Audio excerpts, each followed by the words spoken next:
Muy buenas noches a todos quienes nos acompañan aquí en esta sala, también a quienes están desde Lanzarote y Fuerteventura.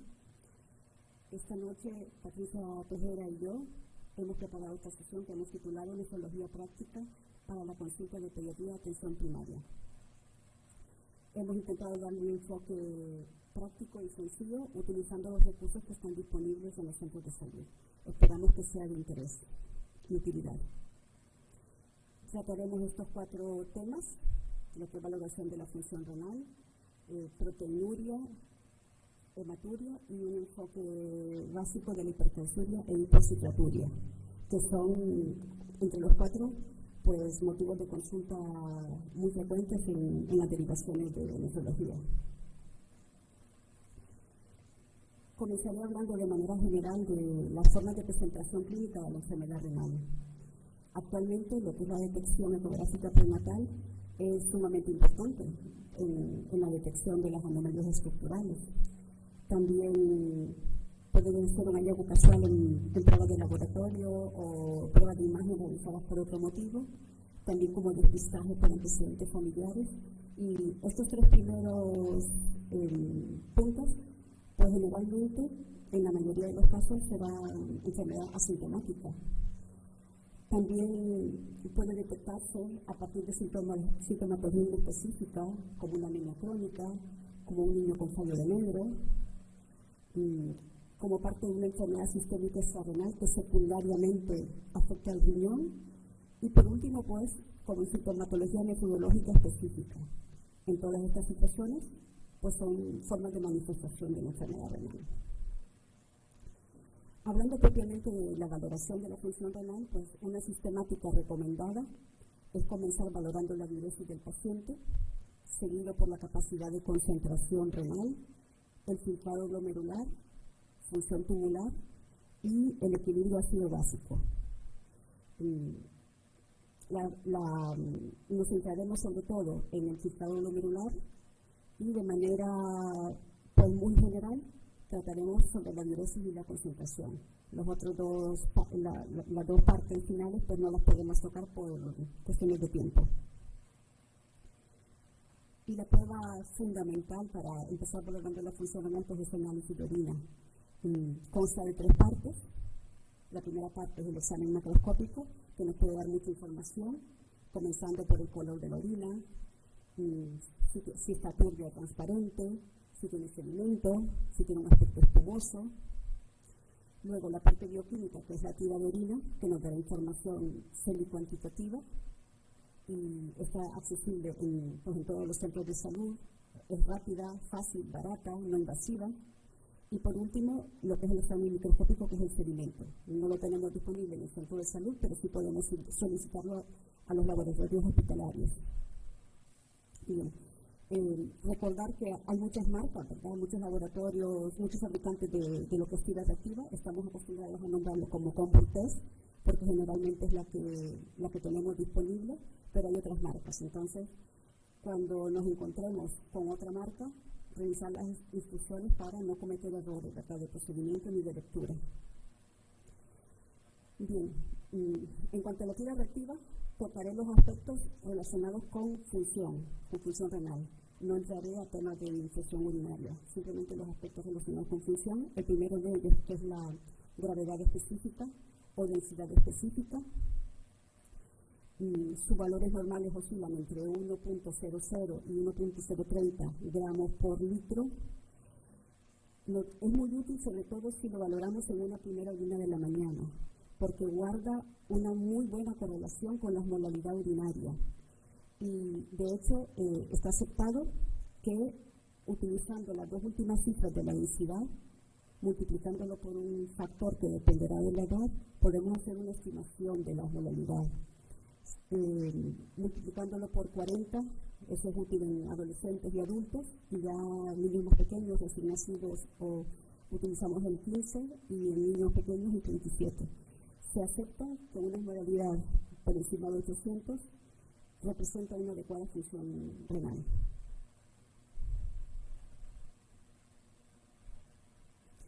En relación al pH, sus valores son muy amplios, los valores normales, desde 4,5 hasta 8. Aquí hay que tener en cuenta pues, qué tipo de orina es, si ha habido una ingesta alimentaria reciente, pero si consideramos la primera orina de la mañana, pues lo esperado es tener un pH ácido, un pH entre 4,5 y 5,5 generalmente. Y la información que nos da es una correcta o una adecuada capacidad de acidificación del riñón. Por ejemplo, si nos encontramos en una situación de deshidratación o de acidosis metabólica y encontramos un pH básico, pues nos está diciendo que está afectada la capacidad de acidificación renal. Con respecto a la glucosuria, pues también es muy sensible. Se puede considerar normal valores menores de 15 si estamos hablando de una primera orina de la mañana, pero a partir de 30 miligramos por decilitro, pues ya es una glucosuria positiva y por supuesto patológica. Aquí tener en cuenta la situación de la glucemia plasmática. Y si nos encontramos en una situación de normoglucemia, pues habrá que sospechar que hay un defecto tubular con pérdida de glucosa. En relación a la proteinuria, pues nos da mucha información porque hay una escala de graduación de 5, ¿no? Desde indicios hasta 4 cruces que se corresponde con más de 1.000 miligramos por decilitro. También se ve afectada por múltiples factores, lo hablaré más adelante, ¿verdad? Que pueden dar falsos positivos o negativos. Hay muchas situaciones fisiológicas también que pueden marcar proteinuria, pero en general, cuando son proteinurias de más de 2 cruces, pues suelen ser situaciones patológicas. En condiciones de orina diluida, como es el caso de densidades menores de 1.015, pues a partir de una cruz se considera positivo. Si estamos valorando una orina concentrada con densidad mayor de 1.015, pues a partir de 2 cruces es positiva.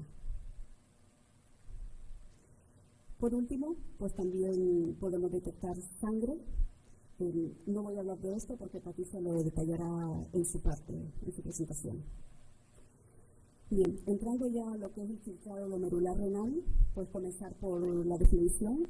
Es la suma de la tasa de filtración de todas las nefronas funcionantes, por lo tanto, nos da una idea de la medida aproximada del número de nefronas. Es indispensable en el seguimiento de los pacientes con daño renal progresivo. Y además, en situaciones agudas, pues también va a ser importantísimo calcular el filtrado glomerular para el manejo del paciente, manejo de líquidos, correcciones electrolíticas, corrección de alteraciones del equilibrio básico y el ajuste de fármacos de excreción renal y posibilidad de toxicidad. Y algo que nos atañe muchísimo en pediatría, pues que el filtrado glomerular varía con la edad del paciente, como veremos a continuación. Para su valoración, pues lo recomendado en la práctica clínica actual es sobre todo estos 3 elementos: la determinación de creatinina sérica, el aclaramiento de creatinina, aunque pues, no se realiza con tanta frecuencia por las dificultades, ¿no? Con la recolección de orina de 24 horas, que eso es difícil en pediatría. Y como tercer punto, la estimación del filtrado a través de ecuaciones, siendo lo más utilizado pues la creatinina sérica y la estimación del filtrado a través de ecuaciones. Y esto pues está claramente respaldado. Este es un consenso publicado en el año 2014, elaborado por numerosas sociedades científicas, y como primera recomendación está la evaluación de la función renal que debe basarse en la medida de la concentración de creatinina y en la estimación del filtrado glomerular obtenido mediante una ecuación. Es una recomendación 1A y que no sea exclusivamente con la medida de la creatinina. Y además, para el cálculo de esa estimación del filtrado, que se utilice la ecuación de Schwarz y de MS, o ecuación actualizada de Schwarz. Esta ecuación únicamente es válida si utilizamos los valores de creatinina obtenidos mediante métodos enzimáticos o con trazabilidad a IDMS. Todavía hay laboratorios que utilizan otros métodos, entonces se hace énfasis en que si son métodos no estandarizados, no calculen el filtrado glomerular o que utilicen la fórmula de Schwarz original. Y ahora veremos por qué. Esta es la fórmula actualizada o IDMS. Realmente la fórmula es la misma, lo que cambia es la constante. La constante en esta fórmula es igual para todos los niños a partir de la edad de 1 año está validada hasta los 25 años, como ven ahí. No hay diferenciación de sexo y se utiliza la misma fórmula. Se considera normal el filtrado mayor de 90 para niños mayores de 2 años. Y esta es la fórmula clásica, que muchos pues estábamos acostumbrados a aplicar esta fórmula. Aquí hay valores de K incluso para prematuros. Y como pueden ver, pues son diferentes según edad, y al llegar a la adolescencia, a los 14 años, diferencia por sexo, por la diferencia de masa muscular. Y esto es la creatinina, pues al ser un producto de desecho del metabolismo muscular, se ve afectado por la masa muscular. Entonces las creatininas determinadas por los métodos anteriores, como el método de Jaffe, pues tenían muchas interferencias. O sea, además del impacto que tiene la masa muscular, tenía muchas interferencias con factores endógenos del paciente, también con sustancias exógenas como una gran cantidad de fármacos, por eso la necesidad de nuevos métodos que dieran determinaciones más exactas. No voy a hablar más de esto, si quieren profundizar, les invito a consultar en la página de CEPESPAL esta presentación de Jueves Pediátricos de abril de 2015, en la que se habló detalladamente de esto. Bien, y siguiendo con la creatinina, a pesar de que ahora se determine por métodos enzimáticos, pues siempre puede tener variaciones, variaciones con valores más altos o valores más bajos. Lo más frecuente es que encontremos valores elevados relacionados con masa muscular aumentada. Y esto lo vemos sobre todo con adolescentes y sobre todo si son deportistas. También factores dietéticos, fármacos. Y por el otro lado, en valores más bajos, en situaciones pues, que implican pérdida de masa muscular, estados de malnutrición, enfermedades neuromusculares, amputaciones extensas. En estos casos, pues la creatinina no es el marcador idóneo, habrá que aplicar otros métodos de determinación del filtrado, y de ellos, pues, lo más utilizado actualmente es la cistatina C, que en estos casos, pues, habrá que derivar al paciente. Bien, los valores de referencia de la creatinina determinada por método enzimático, pues, son diferentes. Ya hay trabajos que han valorado esto en los diferentes grupos de edad. Esta tabla, pues, presenta valores de referencia desde neonatos, pretérmino, hasta los 15 años de edad.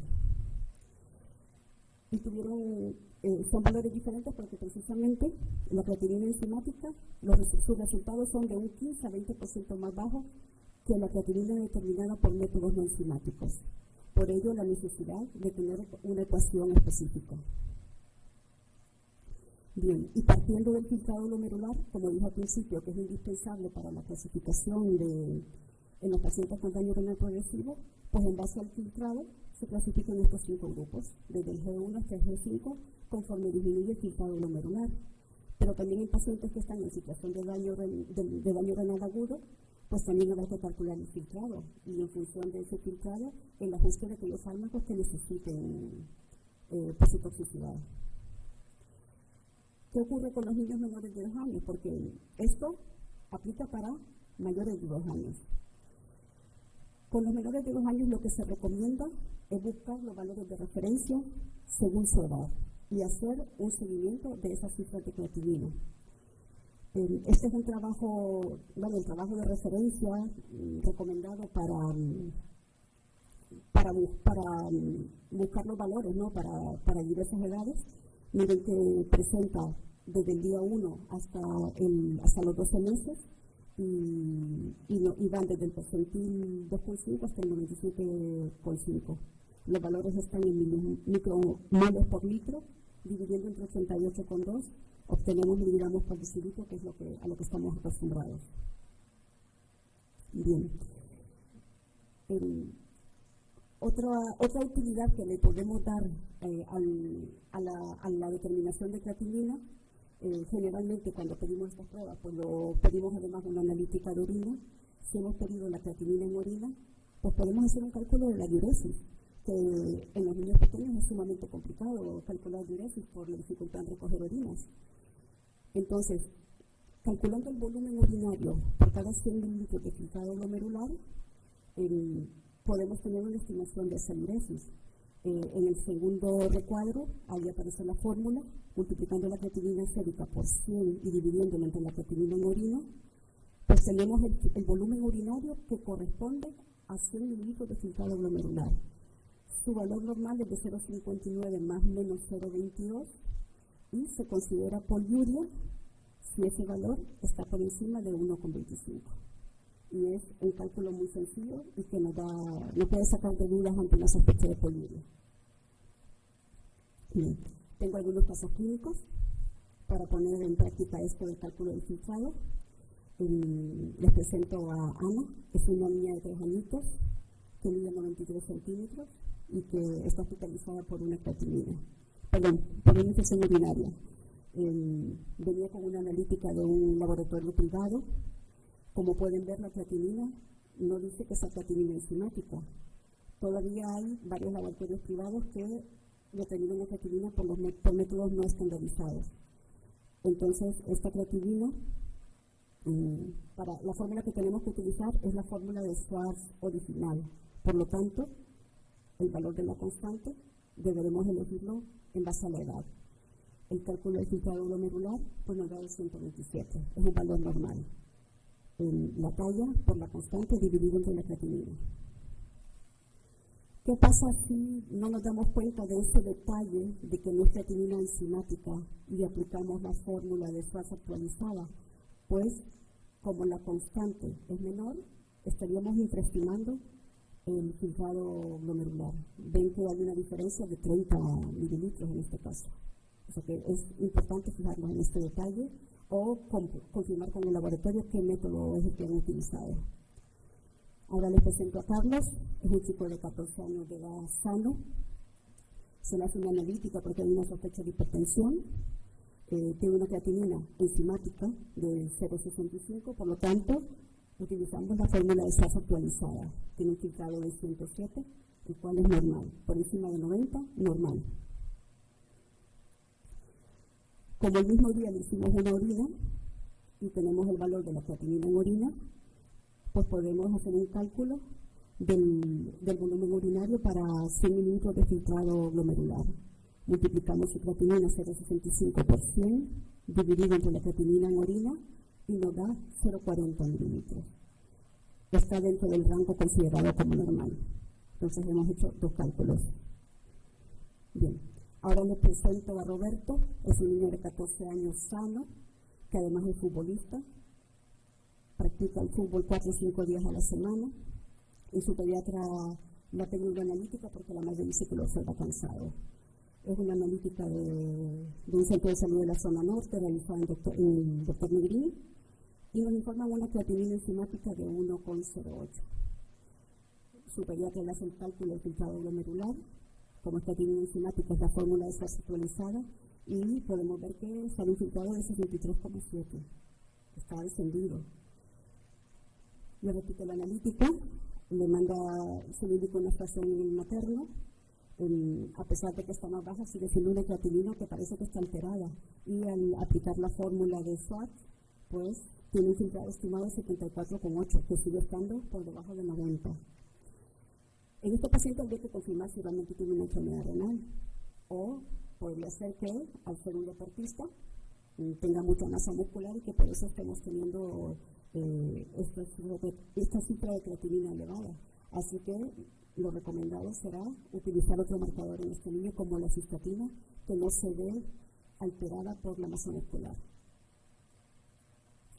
Bien, proponemos estos criterios de derivación en el caso de alteraciones en el filtrado glomerular, en pacientes con valor de creatinina elevado, junto con filtrado glomerular disminuido para su rango de edad, o pacientes que tengan factores individuales que condicionen valores no fiables de la creatinina como marcador, como indicador de filtrado glomerular, como es el último ejemplo que les puse, o niños con enfermedades crónicas que tengan poca masa muscular. Entonces, en estos habrá que utilizar otras pruebas. Bien. Bueno, hablando de proteinuria, lo primero es mencionar que la proteinuria persistente es un signo relevante de lesión renal, que además es un marcador de enfermedad renal grave o de afectación renal en enfermedades sistémicas, por ejemplo la diabetes mellitus, que es un factor de riesgo independiente de progresión de la enfermedad, ya sea glomerular o no glomerular, y que su aparición va a preceder a la disminución del filtrado glomerular. Eso pues, nos indica que es un marcador muy precoz de deterioro de la función renal. Y que además es un factor independiente de riesgo cardiovascular. Así que, ante la proteinuria, pues tendremos que comprobar si realmente hay una enfermedad detrás de esto. Bien, lo clásico y lo que se acostumbraba años atrás, pues era su determinación, si teníamos una actividad positiva, recoger una orina de 24 horas. Estos son los valores normales y se considera proteinuria nefrótica, valores mayores de 40 miligramos por metro cuadrado hora o mayor de 50 miligramos por kilo día. Esto hablando de la orina de 24 horas. Pero en la actualidad, lo más práctico es calcular índices en muestras de orina aislada, principalmente primera orina de la mañana. Se consideran valores normales en menores de 2 años, menor de 0,5. Aquí tenemos que fijarnos en las unidades, porque podemos encontrarlo informado en miligramos por miligramos o miligramos por gramo. Entonces, estar atentos a las unidades. Dependiendo del laboratorio, lo informan de una forma u otra. Y los mayores de 2 años debe ser menor de 0,2 o de 200. Y se considera proteína en rango nefrótico aquella que es mayor de 2 miligramos por miligramo o mayor de 2.000 miligramos por gramo. En la actualidad, realmente que no está indicado recoger una orina de 24 horas, ni en la atención primaria ni en el hospital, pues casi nunca. Es excepcional que se indique una recogida de orina de 24 horas, porque los índices están ampliamente validados. También podemos pedir la albuminuria. Recordemos que la aparición de albuminuria pues representa proteinuria glomerular. En la tira reactiva lo que detecta es albúmina propiamente, no se detectan otras proteínas. Los valores de referencia tanto en orina de 24 horas como orina aislada son estos que ven aquí. Y también lo podemos pedir desde atención primaria. Bien, un enfoque práctico del abordaje de la proteinuria es este. Recordar que en la mayoría de los casos las proteinurias van a ser transitorias, tanto en tiras reactivas como en sistemáticos de orina. Generalmente se hacen porque el niño está con una enfermedad aguda, marca 1 o 2 cruces o indicios, pues lo recomendado es repetir esa orina cuando haya pasado ese proceso agudo. Si vuelve a marcar proteínas positivas, pues tendremos que recurrir a un método de cuantificación. Entonces tendríamos que calcular los índices.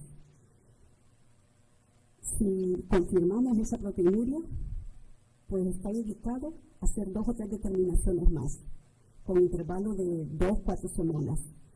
Y aquí valoraríamos, al hacer estos controles consecutivos, pues aquí podemos decir si es una proteinuria transitoria, que estaba relacionada con esa enfermedad aguda, o con la práctica de deporte, por ejemplo, o si es una proteinuria persistente. También tenemos la posibilidad de determinar si es una proteinuria ortostática, y esto se hace analizando una orina de la noche, al final del día, o sea, después de actividad, y una orina de la primera hora de la mañana sin haber realizado actividad.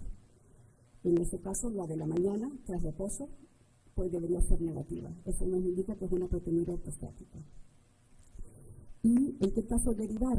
Pues, si estamos ante una proteinuria persistente, si es una proteinuria en rango nefrótico, si se asocia a otras alteraciones analíticas, por ejemplo, elevación de creatinina, hematuria, o hay manifestaciones clínicas, una tensión arterial alta o en rango alto, y también aquellos casos donde hay antecedentes familiares de enfermedad renal. Y esto es importantísimo, lo he dicho antes, pero tener en cuenta que pueden haber muchas causas para falsos positivos y negativos. Y como pueden ver ahí, son situaciones muy frecuentes en la consulta diaria. Entonces, la importancia de no tomar decisiones con una primera tira, sino confirmarlo y hacer controles. Además de lo que aparece en la tabla, pues miren, cualquier enfermedad aguda, la presencia de fiebre, convulsiones, ejercicio, deshidratación, el frío intenso, la exposición al frío intenso, cualquier cirugía también es capaz de producir proteinuria y muchos fármacos. Así que, confirmar. Bien, tengo un par de casos clínicos. Este es un niño de 10 años que están estudiando por dolor lumbar con sospecha de cólicos nefríticos. Se le hace un estudio en orina aislada y vemos allí el índice, ¿no? Proteínas creatininas 151. Eso está normal, no tiene proteinuria. Esta es Ainhoa, una niña de 2 años de edad, y consulta con su pediatra por edema palpebral de 6 días de evolución, que ha aumentado progresivamente, que en los últimos días tiene liguria y además edema en miembros inferiores. Inicialmente se le hace un sistemático, que se informa como 3 cruces de proteínas. Así que lo siguiente es hacer una prueba cuantitativa. Su pediatra le pide una orina con creatinina. Ahí pueden ver el cálculo del cociente de proteína creatinina, 27,4. Recuerden que es proteína nefrótica mayor de 2, o sea, tiene una proteína altísima. Y en el sistemático, pues además se ven otras alteraciones. Bien. Bueno, aquí termino con proteinuria y les dejo con Patricia. Esta es una vista de un parque arqueológico maya en mi país. Se llama Copán Ruinas.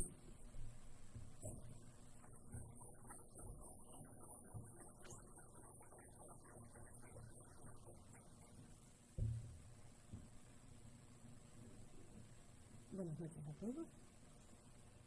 Yo continuaré hablando de hematuria.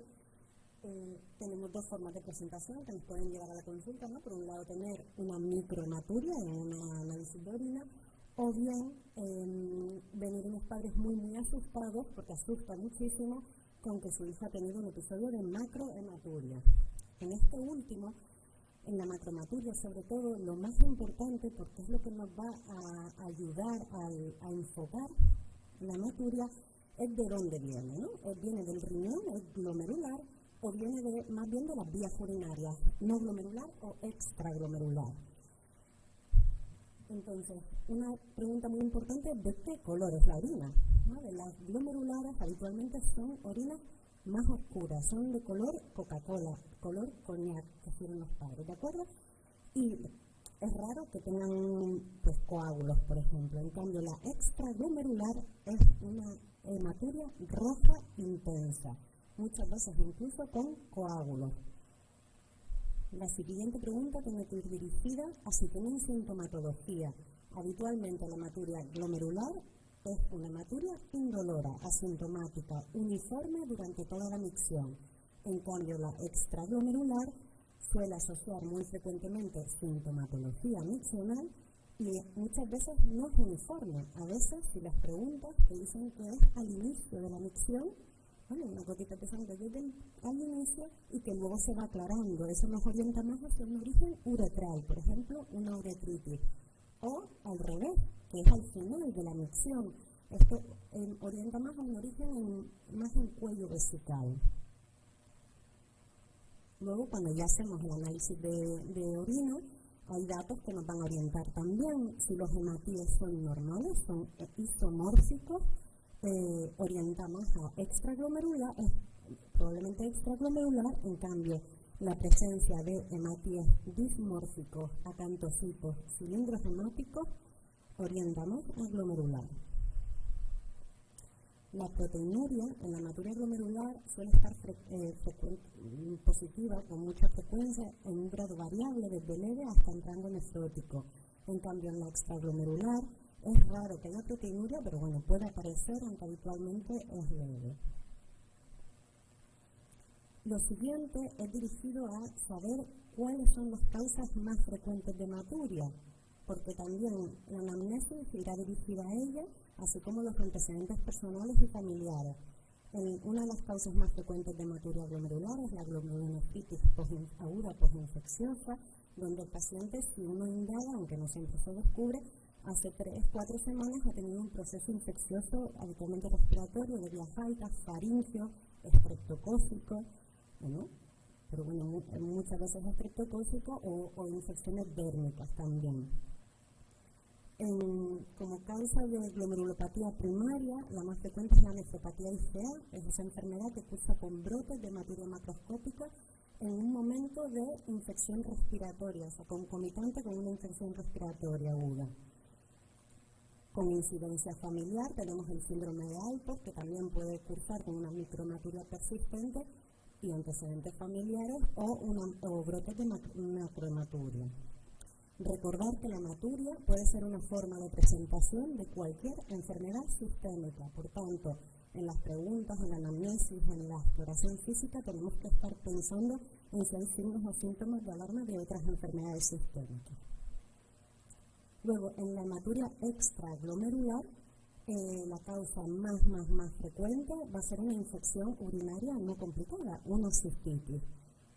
También la hipercalciuria y otras situaciones de litiasis renal pueden presentarse como una macrohematuria, y luego hay múltiples otras causas, pues tumores, traumatismos, hematuria por ejercicio físico intenso, el síndrome de cascanueces, y añado en la tabla también por toda la población de migrantes que tenemos la esquistosomiasis, ¿vale? Hay que tenerlo en cuenta. Por tanto, con una buena historia clínica, antecedentes personales familiares y una exploración física, seguramente podremos orientar muy bien y diagnosticar esa hematuria. Y pongo esta diapositiva para recalcar la importancia de la exploración física. Siempre hay que tomar una tensión arterial, por ejemplo, y buscar edema. ¿Por qué? Porque una hematuria con edema y con hipertensión arterial es un síndrome nefrítico y un motivo para derivar a urgencia. Luego, además, pues también buscar exantemas, hematomas, artritis, signos de enfermedad sistémica, de coagulopatía, explorar el abdomen, que haya una masa abdominal, que haya un globo vesical, que haya dolor, y luego, súper importante, explorar los genitales, porque muchas causas de microhematuria hay una irritación perineal, hay una vulvovaginitis simplemente. Lo siguiente va a ser la confirmación de esa hematuria. Como screening nos sirve la tira reactiva, ¿vale? Una cruz de Matías, pero eso siempre hay que confirmarlo y se confirmará con el sedimento, siendo positivo si hay más de 5 hematías por campo. Por tanto, el ejemplo que pongo ahí abajo, ¿no? Tiene una cruz, pero solo de 1 a 3 hematías por campo, eso no es una microhematuria. Y saber que al igual que con la proteinuria hay falsos positivos, ¿de acuerdo? Entonces podemos tener una cruz negativa, pero que luego al confirmarlo es negativo el sedimento, ¿vale? Eso se puede ver pues, en otras causas, hemoglobinuria, mioglobinuria, bueno, orinas muy alcalinas, etc. Pero conocer también que hay medicamentos y alimentos que van a colorear la orina, ¿vale? En este caso, probablemente con la tira reactiva directamente ya te descarte que es una hematuria. Y por último ya vamos a orientar nuestra hematuria y dependerá de ante qué hematuria estamos, ¿vale? En caso de una microhematuria aislada, sin proteinuria y además asintomática, o sea, un hallazgo casual, lo primero que tenemos que hacer, bueno, la hemos confirmado por supuesto, es al menos 3 determinaciones separadas en 2-4 semanas, para considerar esa microhematuria como significativa. Si se normalizase en este tiempo, pues alta, nos olvidamos, pero si persistiese, ya habría que hacer a lo mejor más estudios, ¿no? Como por ejemplo una calciuria o un despistaje familiar, preguntar antecedentes familiares, incluso poder llegar a hacer orinas a los padres. Si la microhematuria fuese persistente durante más de un año, hubiese antecedentes familiares, asociase, por supuesto, hipertensión arterial, o hubiese una hipercalciuria significativa, serían motivos para derivar a la consulta. En cambio, si estamos ante una microhematuria, pero el paciente tiene síntomas, lo primero, bueno, el seguimiento sistemático, por supuesto. Si creemos que puede tener una infección urinaria, por favor, recoger siempre un urocultivo previo inicio de tratamiento antibiótico para estar de verdad seguros de si eso es por una ITU, y en caso de que el seguimiento sea normal, valorar el solicitar un estudio de calciuria, que es otra de las causas más frecuentes. Y aquí es donde entra la importancia también de la irritación perineal. Niños que vienen cuando uno indaga mejor, la sintomatología realmente es de vulvovaginitis. Y con un tratamiento local se puede resolver la micromaturia también. Si no se llegase a un diagnóstico o la micromaturia persistiese, sería un motivo de derivación a la consulta. Por otro lado, la micromaturia con proteinuria. Vale, no me meto mucho porque ya Sonia habló de este tema.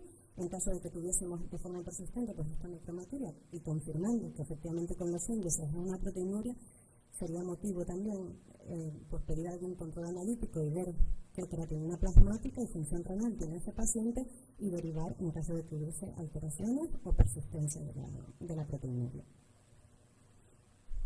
Un paciente con una macromaturia extraglomerular, orina roja, intensa, sintomatología mixinal habitualmente. Pues primero, un seguimiento sistemático porque sospechamos, lo primero que hay que descartar es una ITU. Si tuviese sospechas de ITU, repito, urocultivo, tratamiento empírico. Si fuese el seguimiento normal, excepto la hematuria, y a lo mejor el paciente ya se ha resuelto el episodio, porque muchas veces los padres vienen y tuvo un episodio de macromaturia en una de las mixanas, pero por ejemplo el resto luego se habían aclarado y ya se han resuelto. Si no hay otros datos en la clínica, podemos solicitar una calciuria e instaurar medidas preventivas y valorarlo. Pero si sospechamos cualquier otra causa, o bien antecedente traumático, un cólico nefrítico, una enfermedad sistémica o alguna persistencia en las venas de esa macromaturia, es un motivo de derivar a urgencias o a nefrología según el caso. Un paciente con una sospecha de macromaturia glomerular o de una color oscura, ya hay que sospechar una glomerulopatía y es motivo de derivación a urgencia porque es un ingreso hospitalario. Este paciente hay que filiarlo y hay que completar el estudio. Por tanto, en general, todas las macromaturias van a ser derivadas, excepto aquellos casos de ITU no complicadas, o como el que expliqué que podríamos sospechar una hipercalciuria detrás. Luego, todas las hematurias de cualquier tipo que sospechemos, una enfermedad sistémica, una incidencia, hay antecedentes familiares, anomalías estructurales, porque es diferente que tengamos una hematuria en un paciente pues, de un riñón único que en un paciente sin antecedente renal. Y por supuesto, una alteración de la función renal asociada. Y repito, hematuria, edema más hipertensión, motivo de derivar urgencias, es un síndrome nefrítico. Aquí he puesto varios casos clínicos, un niño de 13 años con hematuria, color Coca-Cola, durante toda la micción, sin sintomatología mixinal asociada y con un cuadro intercurrente respiratorio. No tiene edema, no tiene hipertensión, hacemos la orina y vemos que tiene proteinuria, que tiene hematuria, 300 eritrocitos por microlitro, que corresponde a más de 100 hematías por campo, y que asocia hematías dismórficos, como pueden ver. Este es un paciente con una hematuria glomerular, hay que derivar.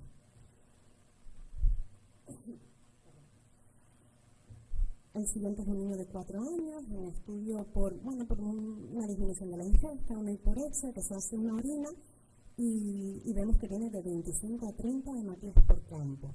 Y además nos llama la atención una cruz de proteínas y le hacemos el índice de proteínas CREA y tiene una proteinuria. Por tanto, es una micromaturia con proteinuria. Si no hay otros datos, podemos repetir hasta 2 o 3 determinaciones, como ha dicho Sonia, y en caso de que persistiese, habría que derivarlo. Y por último, una niña de 6 años con disuria y polaquiuria de 2 días de evolución. Sospechamos una ITU, hacemos una orina, pero vemos que no tiene leucocitos significativos, ni nitritos, ni nada, pero sí que destaca una hematuria de más de 5 hematías por campo. Le repetimos las 3 determinaciones, ¿de acuerdo? Y en una de estas la madre nos comenta que refiere a escapes urinarios diurnos frecuentes desde hace 2 meses. Le preguntamos por antecedentes familiares de cólicos nefríticos y efectivamente tienen, así que lo siguiente a hacer es solicitar una calciuria. Y con este caso clínico abordo el próximo tema, que es litiasis renal e hipercalciuria. La litiasis renal se define como una alteración de las condiciones naturales de la cristalización de la orina.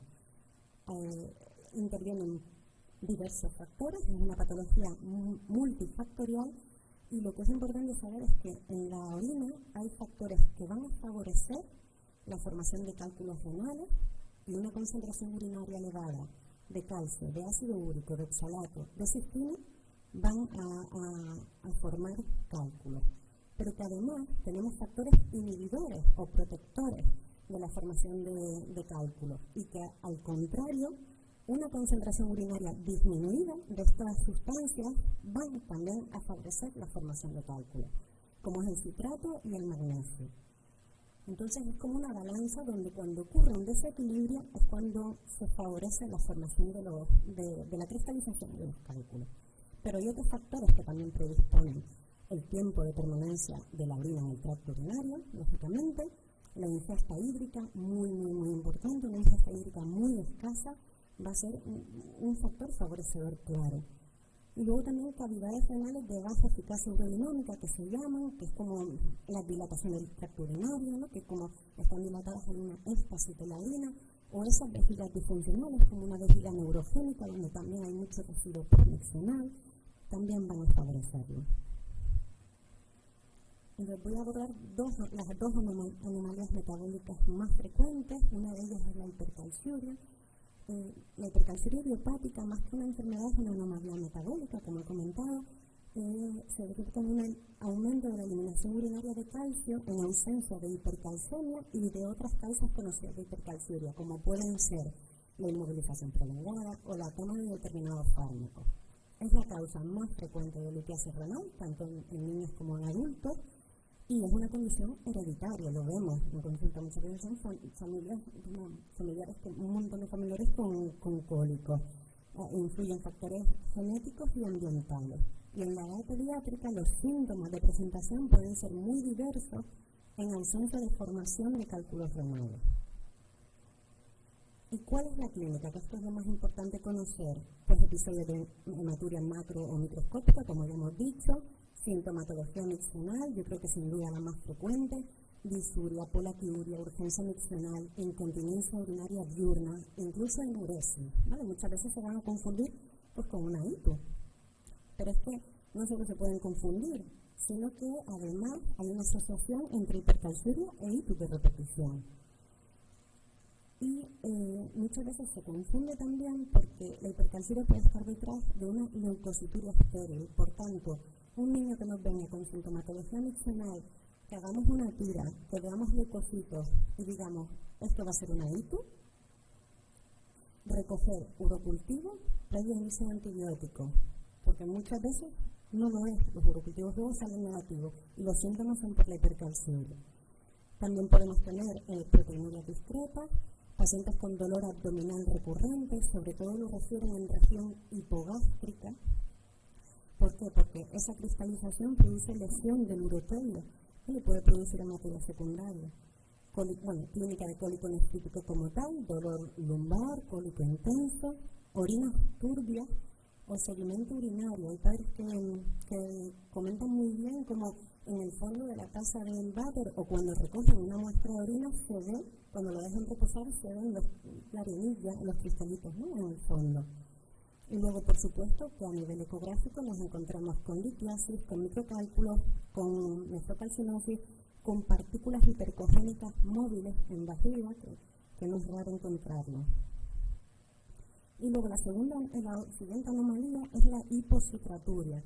El citrato es un inhibidor de la formación de los cálculos de calcio, forma complejos solubles e impide que haya tanto calcio libre que cristalice. Por tanto, un citrato urinario reducido puede ser una causa de litiasis cálcica.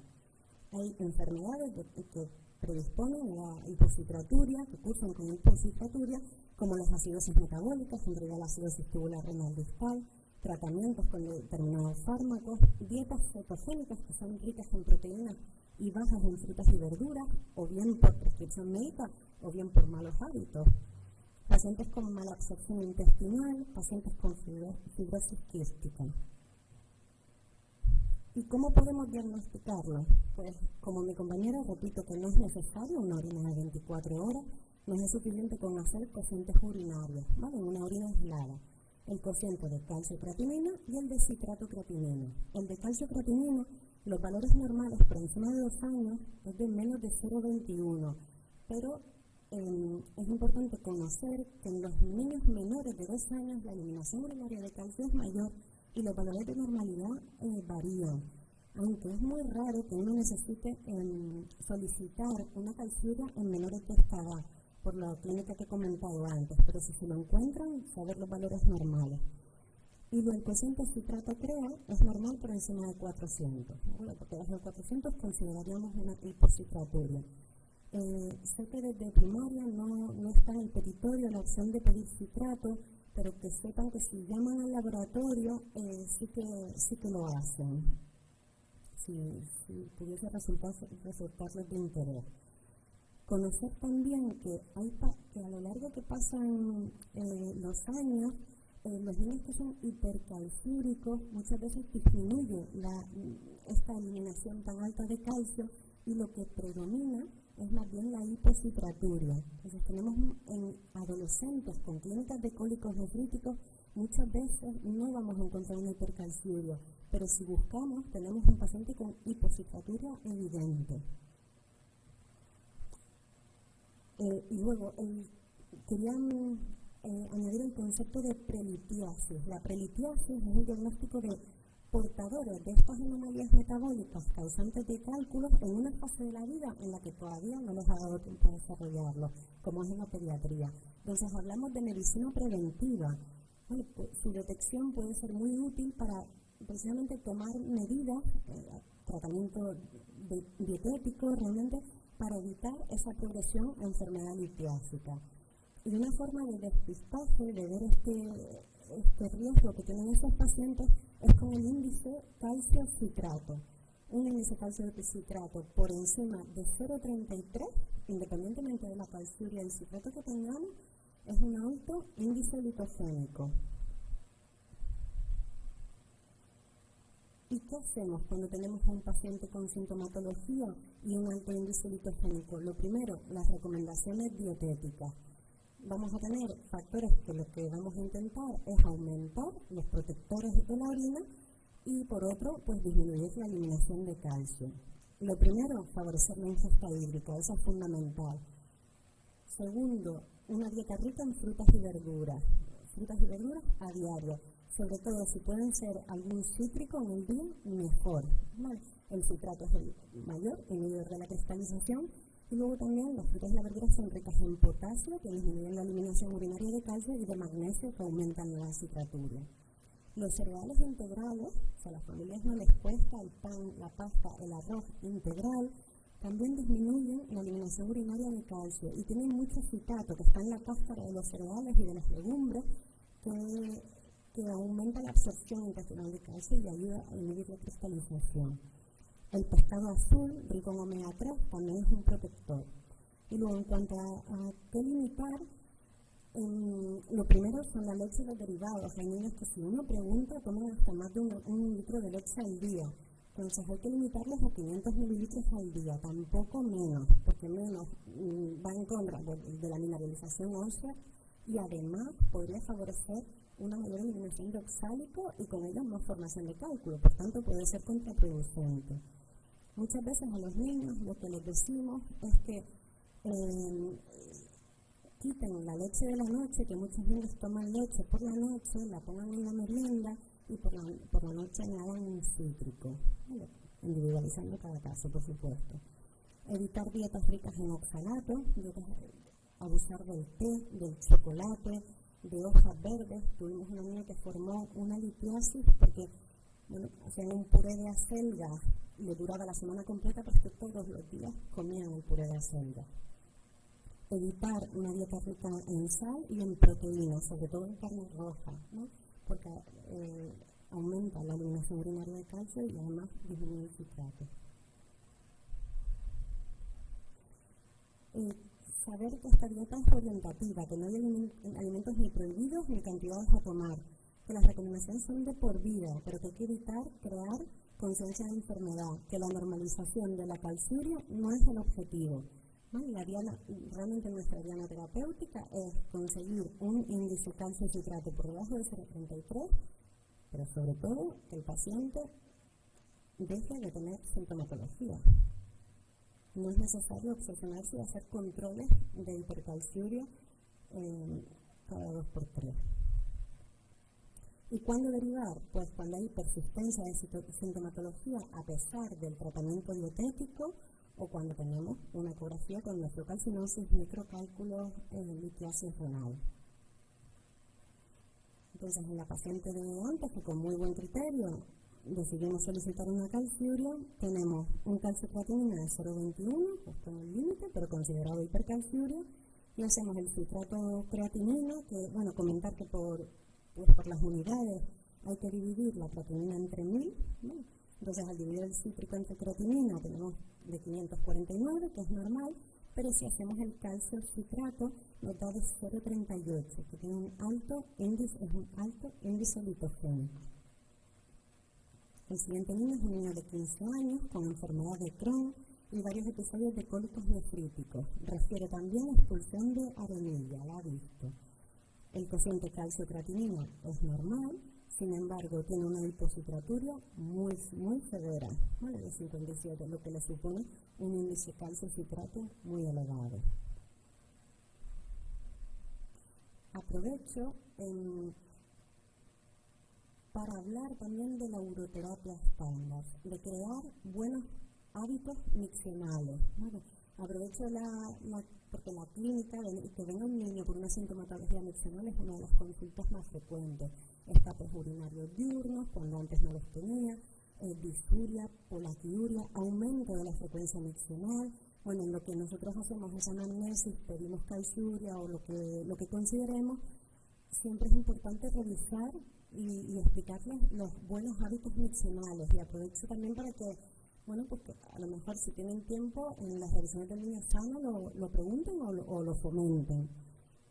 ¿Y cuáles son? Primero, un hábito regular de micción. Lo normal es unas 5 o 6 micciones al día, no deben ser menos de 3 en ningún caso. Evitar el hábito retentor. Deberíamos orinar cada 4 horas como mucho. ¿No? Entonces, todos esos niños que en el colegio no orinan, que los institutos no orinan, pues no puede ser, ¿no? Debería haber una micción en medio, en el recreo. En niños más pequeños, preguntar si hacen maniobras de retención o de posponer la micción, como son los 2 niños de la imagen. Luego, el control de estreñimiento es fundamental. Un paciente con cualquier trastorno vesical, disfunción vesical, sintomatología que tenga estreñimiento, lo primero que tenemos que hacer es controlar ese estreñimiento, porque muchas veces mejorándolo se resuelven los síntomas vesicales solo. Bueno, por supuesto, una ingesta de líquidos adecuada y dieta equilibrada, y luego cómo orinan los niños, ¿no? Una postura adecuada al orinar. Deberían estar con un adaptador en los niños chiquititos, que no estén colgando, que parece que se van a meter dentro de la taza y tienen que hacer esfuerzo para mantenerse, sino con un adaptador y con las piernas apoyadas, idealmente, incluso ni siquiera 90 grados, si es más, mejor. Y orinar sin prisa, que muchos niños hacen muy rápido y siguen con lo que están haciendo. Al final dejan residuo vesical. Entonces, que se lo tomen con calma, que estén seguros de que han vaciado adecuadamente. Y en niños más granditas, que sobre todo comentan escapes urinarios, recordar que existe el reflujo vésico-vaginal, que son niños que orinan con las piernas muy juntas y un poco flexionadas, que los muslos están pegados y que al orinar, la orina se mete en vagina. Entonces, al levantarse y empezar a caminar, sale. Y los padres lo explican muy bien, dices que acaba de orinar y ya tiene un escape. Entonces, muchas veces el simple hecho de decirles, abre bien las piernas cuando orines, o incluso date la vuelta en la taza del váter y orina del revés, soluciona el problema. Y nada más. Muchas gracias a todos por venir.